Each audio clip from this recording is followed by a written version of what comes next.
Radio Alise Plus programmu turpina ziņas bez robežām. Studijām Joris Saukāns. Krievijas kosmosa aģentūras Roskosmos delegācija ar Dmitriju Bakanovu priekšgalā šodien ieradās ASV, lai tiktos ar saviem NASA kolēģiem. Tā būs pirmā šāda tikšanās 8 gadu laikā.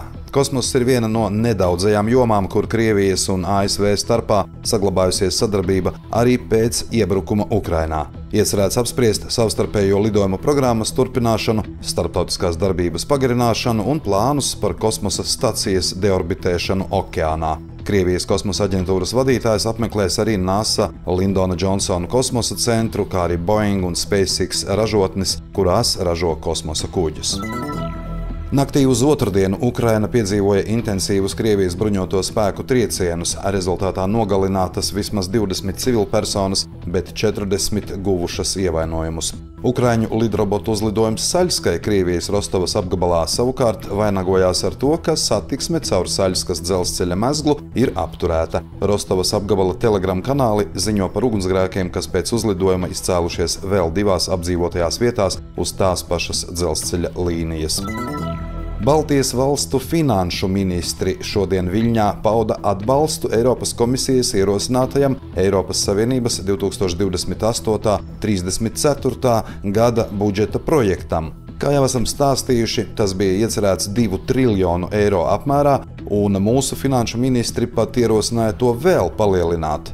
Vācijas vicekanclers Eiropas komisijas priekšlikumu raksturojas kā pārāk dāsnu. Mums jārīkojas ļoti atbildīgi un ļoti uzmanīgi jāpārvalda nodokļu maksātāju nauda. Tā preses konferencē Lietuvas galvaspilsētā sacīja Vācijas vicekanclers un finanšu ministrs Lars Klingbeils. Izmantojot dažādus komunikācijas kanālus, krāpnieki no Latvijas iedzīvotājiem šogad izmānījuši ap 10 miljoniem eiro. Pēc valsts policijas datiem pirmajā pusgadā reģistrēti gandrīz 3,5 tūkstoši krāpniecības gadījumu. Tas gan ir par 1,5 mazāks skaitlis nekā pērn, taču 1444 iedzīvotājiem radītie finanšu zaudējumi kopumā sasniedz gandrīz 10 miljonus eiro, un tas ir par 1,5 miljonu eiro vairāk nekā pagājušajā gadā. Par Daugavpils pašvaldības pasākumiem, darba organizācijas uzlabošanai un birokrātijas mazināšanai šodien preses konferencē runāja pilsētas mērs Andrejs Elksniņš. Laikā no 2021. līdz 2024. gadam štatu samazinājums pašvaldībā esot bijis aptuveni tuvu 10%.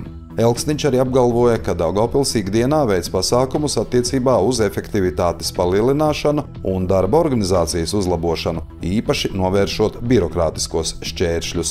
Dome esot sākusi ar sevi, samazinot vicemēru un komiteju skaitu. Tas, ka Daugavpils pašvaldība ir ar stabilu budžetu un ieņēmumu sadaļu, kā arī plānoti līdzekļu attīstībai, ir iespējams tieši pateicoties optimizācijas pasākumiem.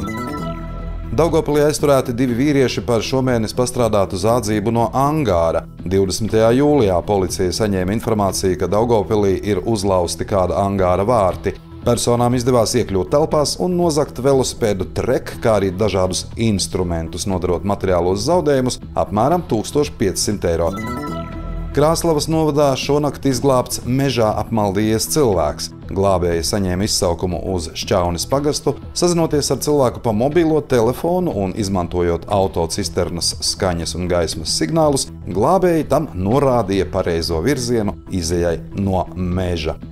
Studijā bija Juris Saukāns, par ziņu bez robežām satura atbildes, Alise Plus projektu finansē Mediju atbalsta fonds no Latvijas valsts budžeta līdzekļiem.